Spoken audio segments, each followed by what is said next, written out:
¿Cuánto dolor puede soportar un ser humano antes de quebrarse por completo?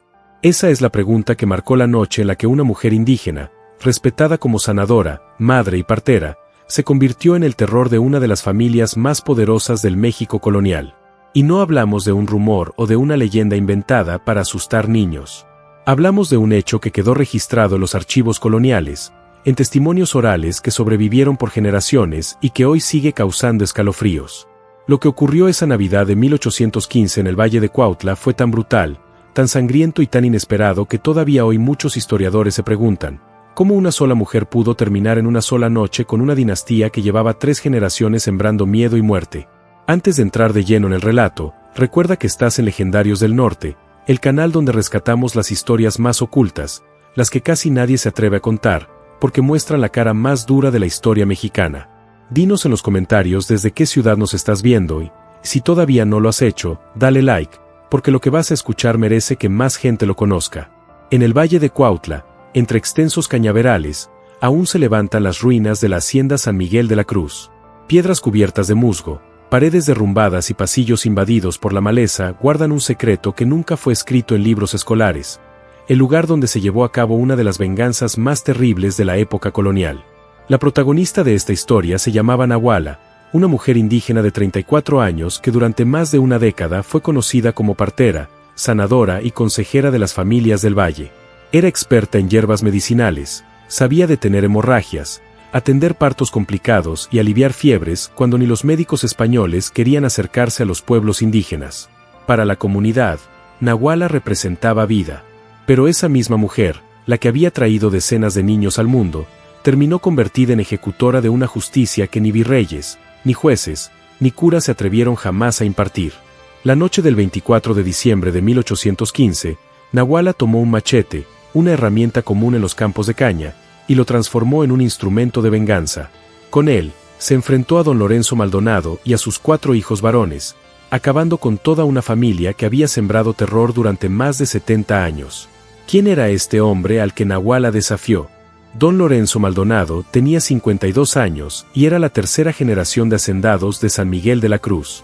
La hacienda abarcaba más de 2.000 hectáreas en el corazón del Valle Morelense, colindando con el río Cuautla. Allí vivían y trabajaban 247 peones, junto con sus esposas e hijos, en condiciones que hoy serían impensables. El apellido Maldonado ya era sinónimo de miedo. Su abuelo había levantado la hacienda, su padre había consolidado las tierras y Lorenzo había heredado no solo la riqueza, sino también la costumbre de imponer respeto a base de violencia. A diferencia de otros hacendados que al menos guardaban cierta fachada de hombres de honor, Lorenzo se enorgullecía de demostrar públicamente su crueldad. Durante las temporadas de zafra, era común que el patio principal de la hacienda se convirtiera en un escenario macabro. Los castigos eran ejecutados frente a todos, como advertencia. Hombres colgados de cabeza, mujeres azotadas, jóvenes obligados a presenciar la tortura de sus padres. Y todo por infracciones que iban desde romper una herramienta hasta simplemente mostrar cansancio en el trabajo. La casa grande de los Maldonado era una construcción de 2 pisos con muebles importados de España, pero lo que la distinguía no eran sus lujos. Era el poste de castigo instalado justo en el centro del patio. Un poste que se convirtió en símbolo del poder de la familia y que Lorenzo usaba para humillar y destruir públicamente a cualquier peón que se atreviera a desobedecer. Los trabajadores vivían hacinados en cuartos sin ventanas, dormían sobre tierra apisonada, comían sobras y estaban obligados a jornadas de 16 horas diarias durante los 6 meses de zafra. Hombres, mujeres y hasta niños eran tratados como bestias de carga. Nadie escapaba. Quien lo intentaba era capturado y castigado frente a todos. Y así, bajo ese sistema de terror, los Maldonados se habían mantenido intocables por generaciones. Lo que nunca imaginaron es que una de las mujeres más humildes del valle, aquella que conocía cada rostro y cada historia de sufrimiento, sería quien los enfrentaría de la forma más brutal posible. Entre todos los trabajadores de la hacienda San Miguel de la Cruz, había una figura que destacaba sobre el resto. No era por fuerza física ni por posición jerárquica, sino por respeto ganado a base de sabiduría y años de servicio. Su nombre era Nahuala, nacida dentro de los muros de la misma hacienda en 1781.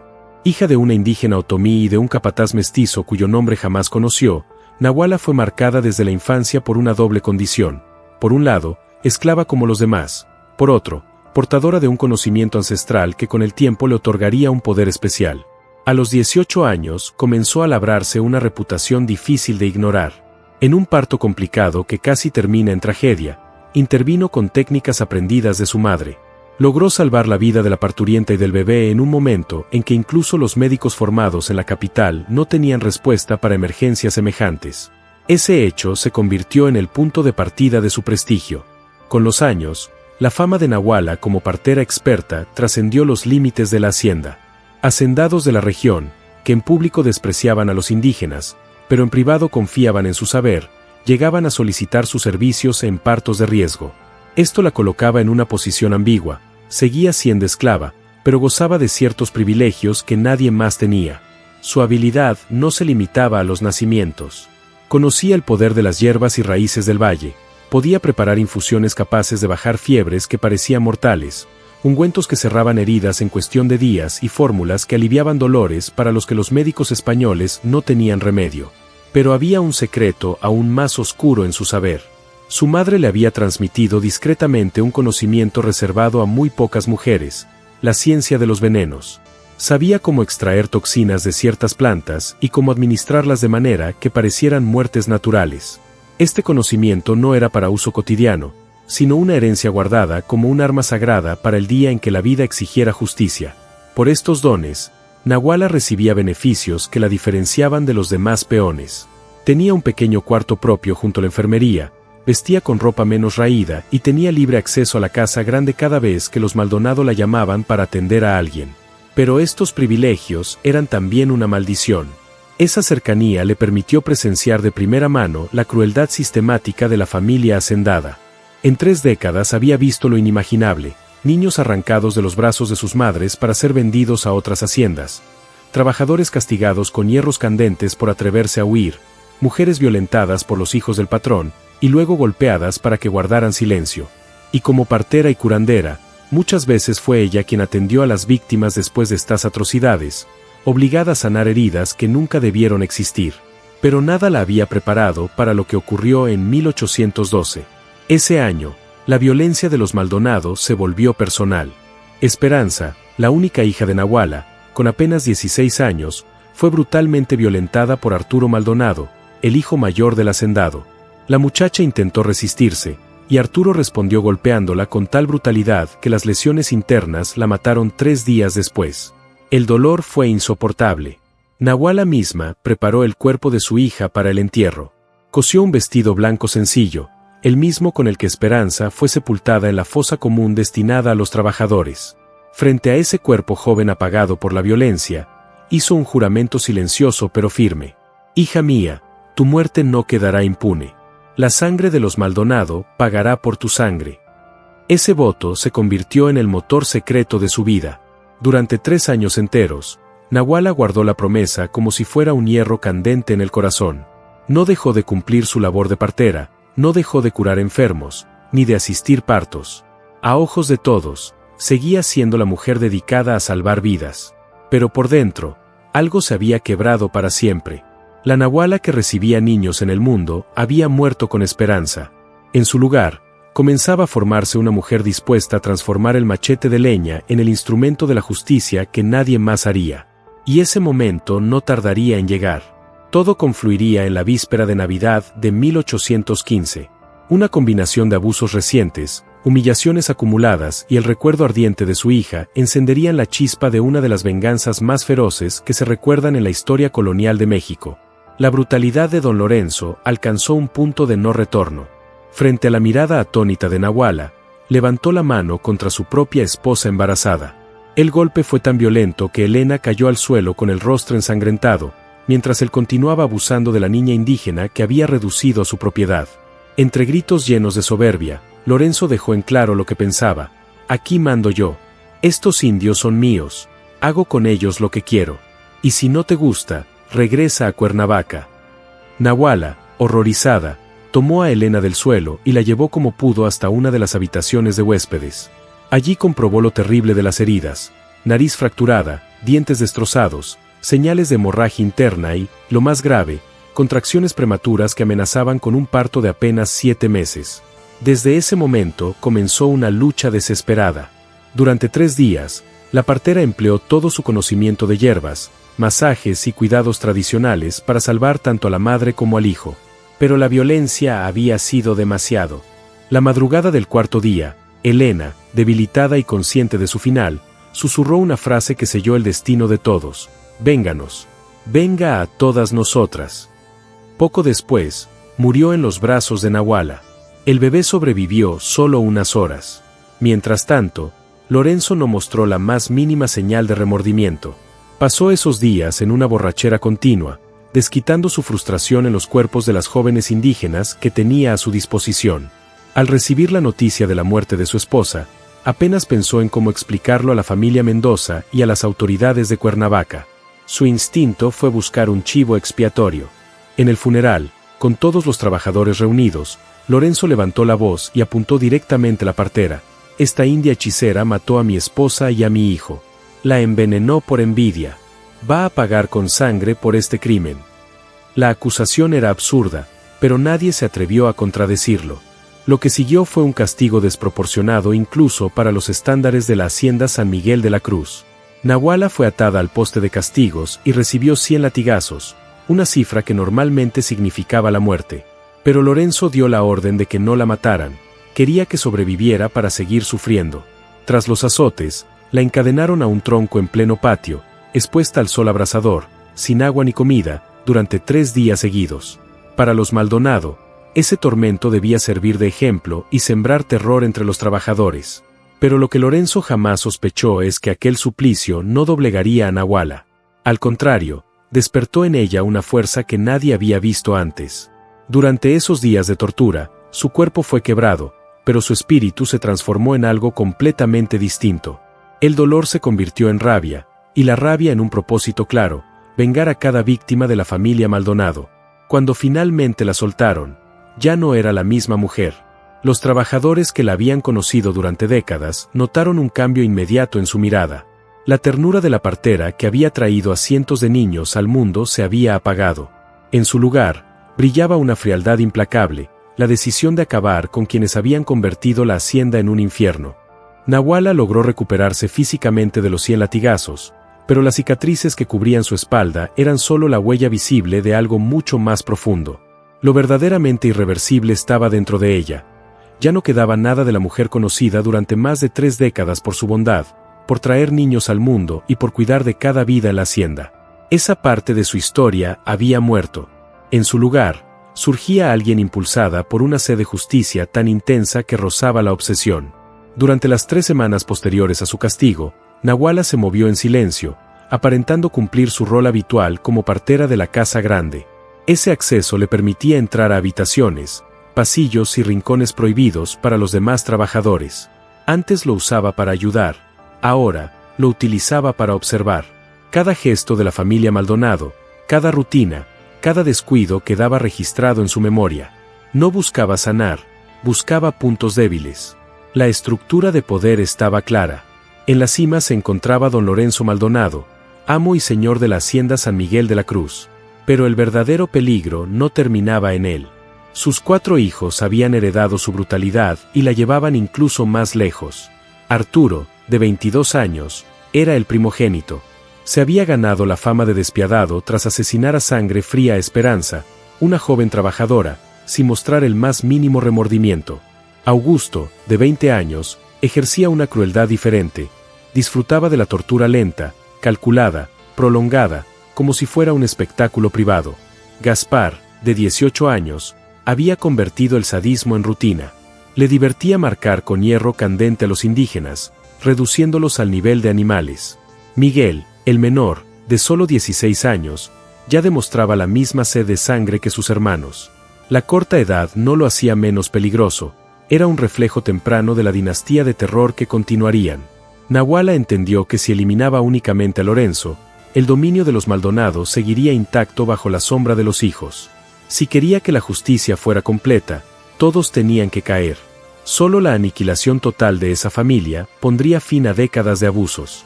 El plan comenzó a formarse en su mente durante una noche de insomnio, en diciembre de 1815. El dolor de las cicatrices en su espalda la mantenía despierta, pero lo que realmente le impedía descansar era el deseo de actuar. Sin embargo, sabía que no podía hacerlo sola. Necesitaba aliados, pero no cualquiera, personas con valor, con motivos de venganza personales y con la capacidad de guardar silencio. El primero que eligió fue Tomás, de 45 años. Su vida había sido destruida por Lorenzo, quien le arrebató a su esposa y a 2 de sus hijos en castigos públicos. Tomás era un hombre de fuerza descomunal, respetado por los demás trabajadores, y había demostrado en varias ocasiones que prefería morir antes que seguir siendo esclavo. Su odio hacia los Maldonado era tan profundo como su capacidad física para pelear. La segunda fue Itzel, una mujer de 38 años que había soportado uno de los episodios más atroces en la hacienda. Los 4 hijos de Lorenzo la violaron en una sola noche, como parte de la celebración del cumpleaños de Arturo. El ataque colectivo la dejó estéril y con heridas internas que la condenaron a sufrir dolores constantes. Para ella, unirse a Nahuala no era solo venganza, era recuperar la dignidad que le habían arrancado. El tercero fue Chiquito, un hombre de 30 años con un historial de rebeldía. Había intentado escapar 3 veces y en todas fue recapturado. En el último intento, Gaspar Maldonado le cortó 2 dedos de la mano derecha con un machete, asegurándose de que jamás pudiera trepar un muro de nuevo. Desde ese día, Chiquito no pensaba en otra cosa que en vengarse. El cuarto y último fue Feliciano, de 25 años, nacido en la propia hacienda. Cuando tenía apenas 15, fue obligado a presenciar la violación y asesinato de su hermana menor a manos de Miguel Maldonado, que en ese entonces contaba con solo 14 años. El trauma lo había marcado de por vida, y la oportunidad de unirse al plan de Nahuala se convirtió en el único camino para saldar esa deuda de sangre. Las reuniones de este grupo se celebraban en secreto, siempre de madrugada, en un cuarto olvidado al final de la propiedad. Ese lugar había sido abandonado hacía años y tenía un detalle crucial: los Maldonado jamás lo visitaban.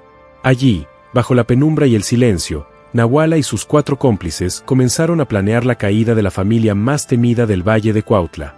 Lo que estaban construyendo ya no era solo una conspiración, era una sentencia de muerte. Cada encuentro nocturno acercaba más el día en que la hacienda San Miguel de la Cruz sería testigo de una venganza sin precedentes. Ese diciembre de 1815, mientras la zafra azucarera alcanzaba su punto más alto y los molinos trabajaban día y noche, nadie sospechaba que la venganza de Nahuala estaba a punto de comenzar. La mujer que hasta entonces había sido símbolo de vida, estaba dispuesta a convertirse en el ángel de la muerte de los Maldonado. Los Maldonado jamás se acercaban al viejo cuarto abandonado.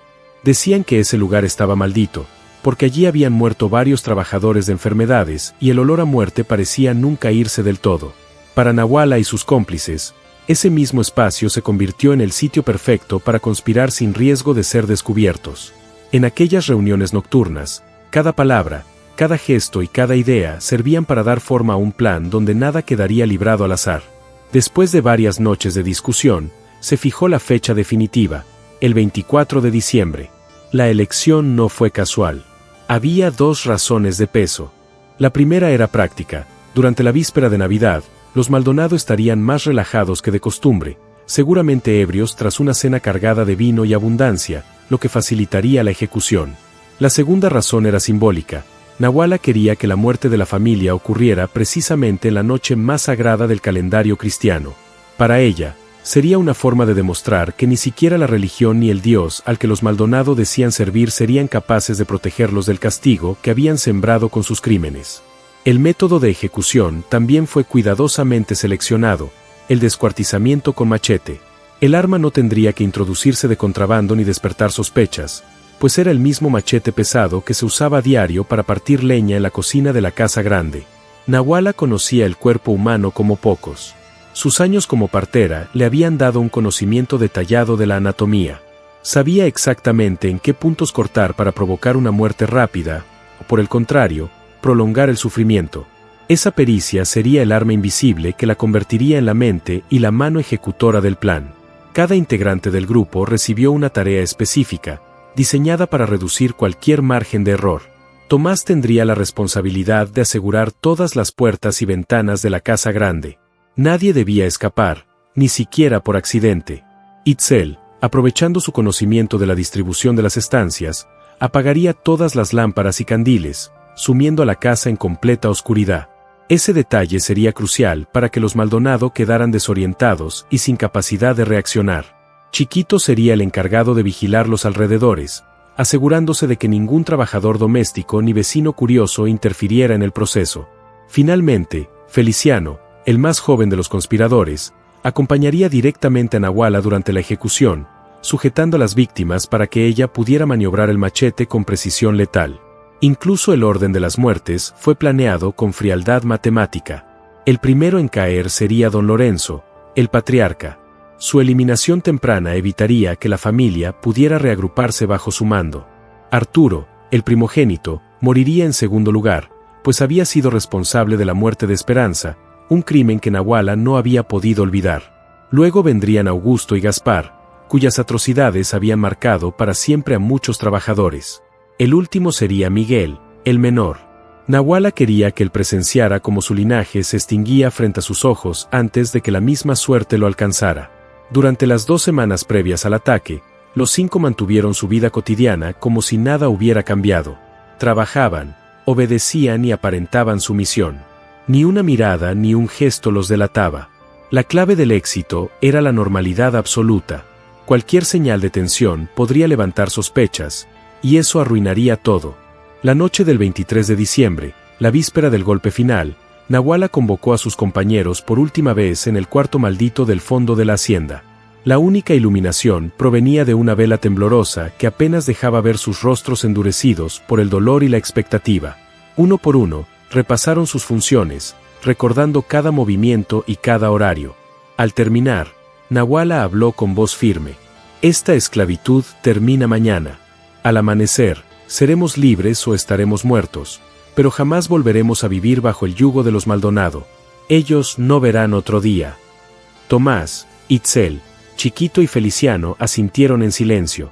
Ninguno dudaba. Cada uno estaba dispuesto a pagar el precio máximo si era necesario. La decisión ya había sido tomada, y no existía un camino de regreso. Antes de separarse, realizaron un último acto, una ceremonia ancestral que Nahuala había aprendido de su madre. Usando hierbas tradicionales y la sangre de un pollo recién sacrificado, se hicieron marcas en la frente unos a otros. Ese gesto no era solo un ritual, era un pacto, un compromiso que los unía no solo en la venganza, sino también en la eternidad. Al salir del cuarto esa noche, sabían que sus vidas estaban selladas. El destino ya estaba escrito. En unas horas, la sangre de los Maldonado teñiría la hacienda. La víspera de Navidad de 1815 avanzaba lentamente hacia su punto más oscuro. Afuera, el cielo permanecía encapotado, y ni la luna ni las estrellas conseguían asomarse entre las nubes. El aire era denso, sofocante, como si la misma naturaleza se negara a respirar ante lo que estaba a punto de suceder.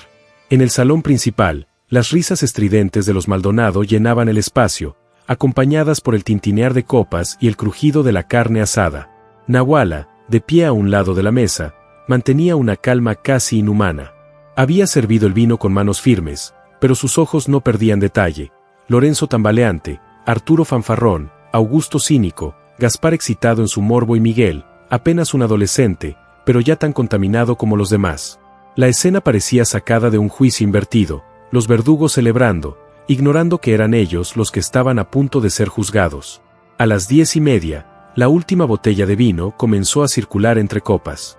El ambiente estaba cargado de humo de tabaco, olor a carne grasa y el calor sofocante de las lámparas de aceite. Era el momento que Nahuala había esperado por semanas. Con un movimiento apenas perceptible, se secó el sudor de la frente y dejó caer una mirada hacia Tomás, que se encontraba cerca de la puerta del salón. Él entendió de inmediato, era la señal convenida. Mientras los Maldonado bebían entre risas, Tomás se levantó con disimulo y salió del salón, cerrando la puerta tras de sí. Minutos después, se escuchó el sonido metálico de los cerrojos siendo trabados uno a uno. Las ventanas de la casa grande también fueron aseguradas. No había escapatoria posible. Itzel, por su parte, comenzó a moverse con agilidad entre las estancias, apagando lámparas y candiles hasta que el resplandor festivo quedó reducido a la luz mortecina de unas pocas velas. El salón se fue sumiendo en sombras, sin que los Maldonado notaran el cambio de inmediato, tan embriagados estaban en su arrogancia y vino. Chiquito, apostado en el exterior, se agazapaba en la oscuridad del patio. Su mirada recorría cada ángulo, cada rincón, atento a cualquier movimiento extraño.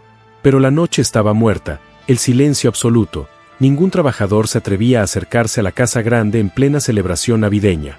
Dentro, Feliciano aguardaba de pie detrás de Nahuala. En su rostro joven se leía la rabia contenida de años, y en sus manos nerviosas el ansia de justicia.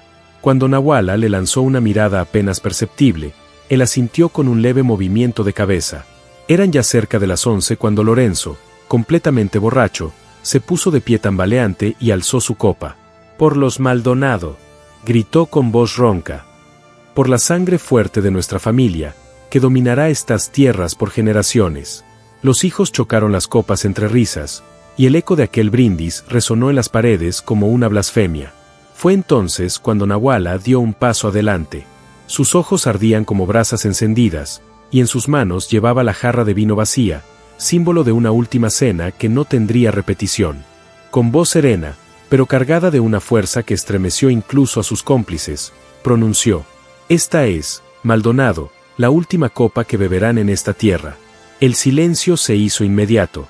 Arturo soltó una carcajada burlona, pero aquella risa fue cortada por el sonido seco de un machete siendo desenvainado. La oscuridad en el salón se hizo más densa, el aire, más pesado, y por primera vez en mucho tiempo, los Maldonado sintieron miedo. La hora había llegado. Nahuala quería que los Maldonado murieran con plena conciencia de su final. Por eso, el vino especial no contenía veneno, sino hierbas que entorpecían lentamente sus cuerpos, sumiéndolos en una somnolencia que, lejos de adormecerlos por completo, los hacía vulnerables, torpes y sin fuerzas para resistir. A las 11 de la noche, los efectos eran evidentes. Lorenzo se desplomaba en su silla, con la cabeza ladeada, y los 4 hijos apenas podían sostenerse en los sofás del salón. Era el instante exacto. En la cocina, Nahuala retiró el machete que había afilado durante semanas. Su peso en las manos no se parecía a nada que hubiera sentido antes. Aquellas mismas manos que habían recibido cientos de recién nacidos estaban a punto de hacer lo contrario, arrebatar la vida de quienes habían sembrado terror en toda la hacienda. Tomás confirmó desde la puerta que todo estaba asegurado. Itzel había apagado las lámparas, dejando apenas unas velas en el salón. Chiquito vigilaba en la oscuridad exterior, y Feliciano esperaba con la respiración contenida en el corredor. Cuando Nahuala entró al salón con el machete en alto, el silencio se quebró en 1000 pedazos. Los Maldonado no comprendieron de inmediato qué ocurría, pero Lorenzo fue el primero en intuirlo. Quiso levantarse, pero sus piernas no respondieron. ¿Qué crees que estás haciendo, India?», balbuceó con desprecio. La respuesta no fue con palabras. De un solo movimiento firme, Nahuala descargó el machete contra su cuello. La cabeza de Lorenzo rodó por el suelo mientras el cuerpo permanecía sentado, aún chorreando sangre a borbotones. El lujo del salón se tiñó de rojo en cuestión de segundos. El impacto fue inmediato. Arturo, el primogénito, trató de huir, pero Tomás lo sujetó con fuerza y lo arrojó al suelo. Temblaba, sus ojos desorbitados buscaban una salida imposible. Nahuala avanzó lentamente hacia él. «Este es por Esperanza», dijo, recordando a su hija asesinada. El primer golpe cercenó la mano derecha de Arturo, la misma con la que había estrangulado a la niña. Sus gritos de dolor resonaron como un eco maldito en las paredes. El segundo golpe, seco y certero, le abrió el cuello de lado a lado, apagando al instante cualquier palabra. El caos se desató. Augusto y Gaspar intentaron arrastrarse tras los muebles, pero la somnolencia los hacía torpes. Itzel, con una fuerza alimentada por el rencor, los empujó de nuevo al centro del salón. Nahuala los esperaba, el machete todavía goteando. «Ustedes convirtieron el dolor en un juego, violaron y humillaron a mujeres indefensas», escupió con una voz cargada de furia. «Ahora sabrán lo que es sentir la verdadera humillación». El filo descendió sobre Augusto, cortando primero sus genitales. Su grito, más animal que humano, desgarró la habitación. El machete volvió a bajar, amputando sus brazos, hasta que finalmente un tajo brutal le abrió el cuello, terminando con su agonía. Gaspar, paralizado de horror, apenas pudo retroceder unos pasos, tropezando con su propia sangre. Su respiración era un jadeo ahogado, sus manos temblaban, y en sus ojos brillaba por primera vez lo que nunca había mostrado hacia sus víctimas: miedo absoluto. Gaspar, completamente dominado por el terror, suplicaba como un niño indefenso. Por favor, Nahuala, yo siempre fui bueno contigo, nunca te hice mal, balbuceaba mientras las piernas no le respondían y un charco de orina delataba su miedo. Nahuala lo miró con un desprecio que resumía siglos de abusos. Bueno, tú marcaste a mi gente con hierro al rojo vivo, solo por diversión. Ahora te toca entender lo que significa el verdadero dolor. El machete bajó con fuerza. Cada tajo no era un simple golpe, era una sentencia que recordaba a Gaspar cada crueldad cometida. Nahuala no lo estaba ejecutando, lo estaba juzgando. Sus gritos se apagaron entre los ecos de la carne desgarrada, hasta quedar reducido a pedazos que hablaban por sí solos de la justicia alcanzada. Miguel, el menor, apenas de 16 años, había presenciado todo. Quedó paralizado, con los ojos abiertos al límite, como si el aire mismo le pesara en los pulmones. A pesar de su juventud, ya llevaba sangre en sus manos, castigos, abusos y amenazas suficientes para ganarse el mismo destino que sus hermanos. Pero Nahuala se detuvo por un instante. Lo observó de frente. En ese rostro aún quedaban rasgos de niño mezclados con la crueldad aprendida de su familia. Tú todavía tenías la opción de ser diferente, le dijo con voz firme. Miguel lloraba y temblaba. Yo nunca más voy a hacer daño. Te lo juro. Voy a liberar a todos los trabajadores, voy a ser un patrón justo, suplicó, intentando salvar su vida con promesas desesperadas. Nahuala desvió la mirada hacia el cuerpo decapitado de Lorenzo y los restos de los 3 hermanos mayores. La respuesta estaba escrita en el suelo cubierto de sangre. Demasiado tarde, murmuró, y con un solo golpe cerró la historia de los Maldonado. Cuando todo terminó, el salón principal de la hacienda parecía un matadero. No quedaba rastro de lujo, solo un escenario de destrucción. La sangre cubría los mosaicos, los muebles estaban derribados y los cuerpos fragmentados convertían la mansión en una tumba grotesca. La Navidad de 1815 pasó a la memoria colectiva como el día en que la esclavitud comenzó a resquebrajarse en el Valle de Cuautla. No fue un cambio ordenado ni pactado. Fue sangriento, brutal y dirigido por una mujer que había perdido todo y decidió cobrar justicia con sus propias manos. En cuestión de días, el valle entero entró en una crisis que ningún señor de Hacienda había previsto. La noticia de la masacre corrió como pólvora entre cañaverales secos. Para los trabajadores era esperanza, para los hacendados era terror. La primera propiedad afectada fue la Hacienda Santa Rita, del coronel Antonio Pereira, apenas a 5 kilómetros de lo que quedaba de San Miguel de la Cruz. El 26 de diciembre, Pereira despertó y descubrió que 83 de sus 120 trabajadores habían desaparecido durante la noche. No dejaron rastros, pero se llevaron herramientas, provisiones e incluso algunas armas. Nadie en su familia fue tocado, pero el mensaje era claro, ya no había miedo. Pereira, alarmado, envió mensajeros a las demás haciendas advirtiendo sobre lo que llamó la insurrección general de los indios. En su carta, que aún se conserva en los archivos del ayuntamiento de Cuautla, escribió, la india Nahuala despertó un demonio dormido. Si no actuamos de inmediato, todos seremos masacrados en nuestras propias casas. El problema era que las autoridades estaban tan atemorizadas como los hacendados. El alcalde de Cuautla, José Silverio de Brito, admitió en un informe al virreinato que no tenía recursos para contener una rebelión de esa magnitud. La guardia local contaba con apenas 12 soldados, completamente insuficientes para custodiar decenas de haciendas esparcidas por el valle. Mientras tanto, Nahuala y sus 247 seguidores habían encontrado refugio en la sierra de Huautla, a unos 30 kilómetros de la hacienda destruida. El terreno montañoso les ofrecía cuevas naturales, agua abundante y una posición estratégica desde donde podían vigilar movimientos enemigos a kilómetros de distancia. Lo que empezó como un grupo de fugitivos pronto se convirtió en una comunidad organizada de más de 400 personas, alimentada cada día por nuevos trabajadores que escapaban de otras haciendas. Nahuala, casi sin proponérselo, se convirtió en la líder de un movimiento de resistencia comparable al de Yanga 2 siglos antes, pero con una diferencia crucial, no se limitaba a crear refugios. Ella organizó a sus seguidores como un ejército en regla. Había jerarquías, funciones definidas y un código de conducta que todos debían respetar. Los ataques eran quirúrgicos, bajaban de la sierra por la noche, entraban a las haciendas más aisladas, liberaban a los trabajadores, ejecutaban a los señores y capataces, y después incendiaban las casas grandes. En menos de un mes, 3 haciendas habían sido arrasadas bajo este patrón. Las familias propietarias fueron descuartizadas con machetes, sus restos calcinados junto con las propiedades. La brutalidad no era desordenada, era un mensaje calculado. Aún así, había reglas claras. Mujeres y niños nunca eran tocados. Los trabajadores que no querían marcharse eran dejados atrás, sin represalias. Nahuala no buscaba venganza indiscriminada, quería acabar con la estructura del poder hacendado, no con los inocentes. El impacto psicológico fue aún mayor que los ataques. Los hacendados comenzaron a abandonar sus tierras, refugiándose en Cuernavaca o en la Ciudad de México.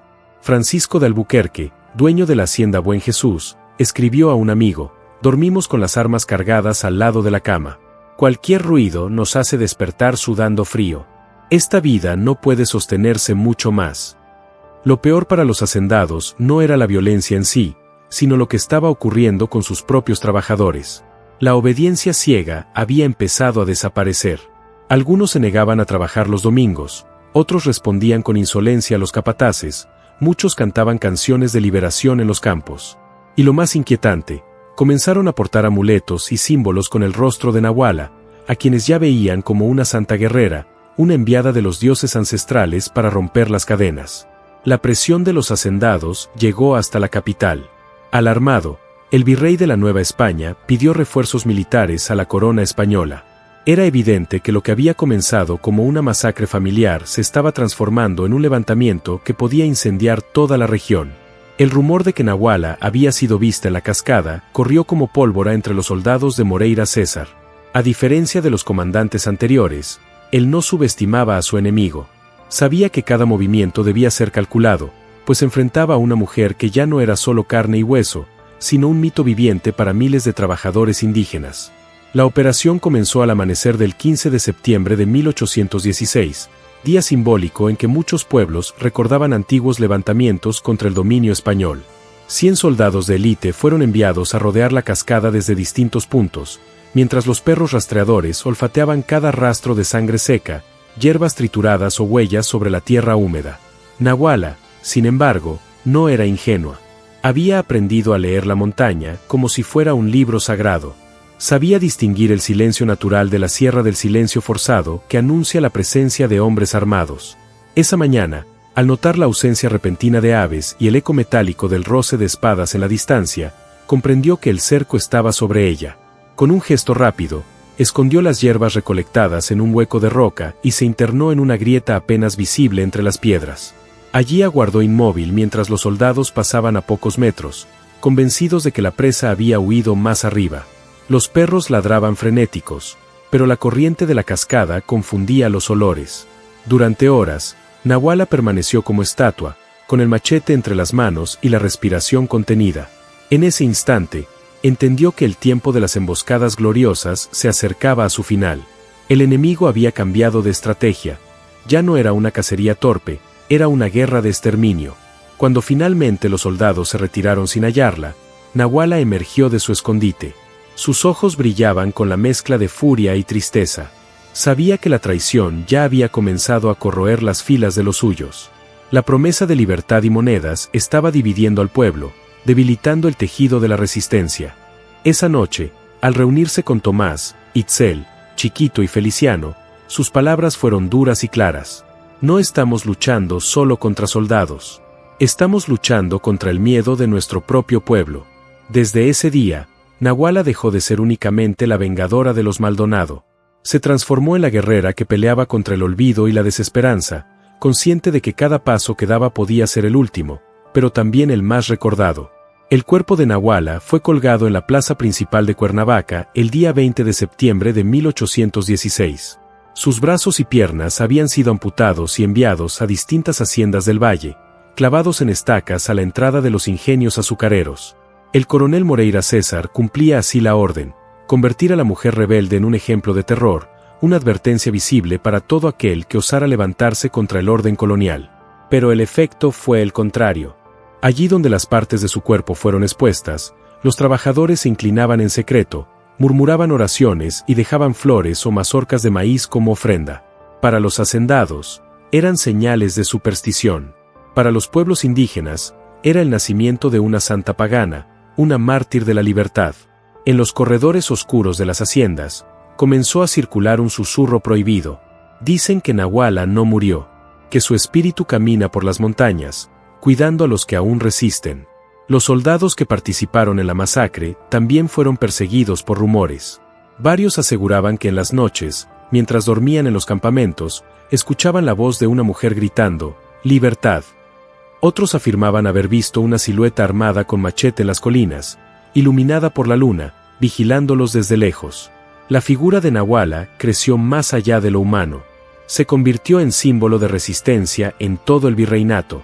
En Veracruz, Oaxaca, Michoacán y Puebla se comenzaron a escuchar canciones que narraban la Navidad de 1815, cuando una mujer indígena había destruido a una familia entera de hacendados. Años después, campesinos y soldados insurgentes de la independencia mexicana mencionaban su nombre junto al de Morelos y otros caudillos. La historia oficial, escrita por los vencedores, intentó borrar a Nahuala. Apenas notas marginales en archivos coloniales mencionaban a una india criminal ejecutada por sus atrocidades. Pero el pueblo conservó otra versión, la de la mujer que con un machete ensangrentado cambió el destino de cientos de esclavos y mostró que la libertad era posible. Hoy, más de 2 siglos después, los ancianos de la Sierra de Huautla todavía cuentan que las noches de septiembre, cuando el viento silba entre los cañaverales, puede escucharse el eco de una voz que repite la misma frase que gritó en su último combate. Indio que ya probó la libertad, jamás vuelve a ser esclavo. Cuando los soldados intentaron mutilar el cadáver, descubrieron algo que los dejó petrificados. El machete de Nahuala no se soltaba. Su mano derecha, endurecida por la muerte, lo había absorbido como si carne y metal fueran uno solo. Intentaron con cuchillos, hachas y hasta fuego, pero era imposible.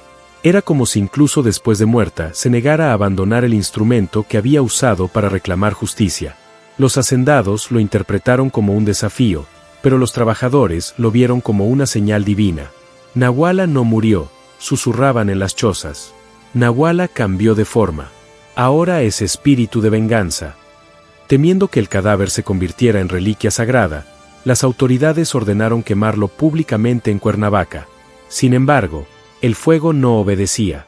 Las llamas tardaron horas en consumir sus restos y varios testigos aseguraron haber visto, por un instante, la silueta de una mujer levantándose entre las brasas, sosteniendo aún el machete. Esa visión recorrió el valle más rápido que cualquier decreto real.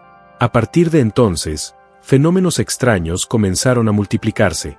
Cada víspera de Navidad, campesinos afirmaban escuchar un machete golpeando madera en las ruinas de la hacienda San Miguel de la Cruz. Otros decían haber visto a una mujer con trenzas largas y mirada de furia apareciendo en momentos de desesperación, siempre anunciando lo mismo: la venganza vendrá. En 1821, cuando México proclamó su independencia, decenas de extrabajadores peregrinaron a las ruinas de San Miguel de la Cruz. No llevaban banderas ni estandartes, sino flores, cántaros de pulque y machetes que dejaban como ofrenda. Ese lugar se transformó en un santuario no oficial, un altar de justicia popular que sobrevivió generación tras generación. Durante todo el siglo XIX y gran parte del XX, grupos indígenas continuaron reuniéndose cada 24 de diciembre en ese mismo lugar, cantando en lenguas ancestrales y pronunciando el nombre prohibido, Nahuala. La leyenda se expandió por todo México, adoptando variantes regionales, pero siempre con los mismos elementos: una mujer indígena que eligió la muerte antes que la esclavitud, que vengó siglos de abuso en una sola noche sangrienta y que siguió inspirando incluso después de morir. Hoy, más de 200 años después de aquella Navidad de 1815, historiadores aún discuten si Nahuala fue real o un mito colectivo creado por los pueblos. Pero para los descendientes de los trabajadores del valle, la respuesta no importa. Nahuala existe, dicen los ancianos, porque la necesidad de justicia existe. Mientras haya opresión, habrá Nahuala empuñando su machete.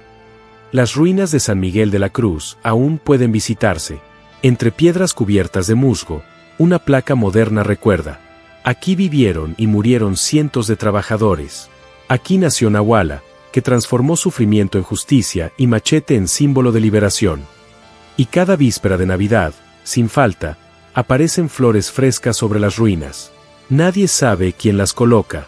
Nadie lo admite. Pero todos entienden el mensaje: la memoria de Nahuala sigue viva. No fue solo la mujer que descuartizó a una familia en una noche de Navidad. Fue el comienzo de un mito eterno que demuestra que la justicia, aunque demorada, aunque sangrienta, siempre encuentra una forma de manifestarse. Y cada vez que un pueblo en México enfrenta la injusticia, todavía resuena la misma promesa: la venganza vendrá. Nuestro país está lleno de historias que intentaron borrar, relatos que los libros oficiales prefieren silenciar. Si quieres conocer otra historia que resistió al tiempo, haz clic ahora en el video que aparece en tu pantalla.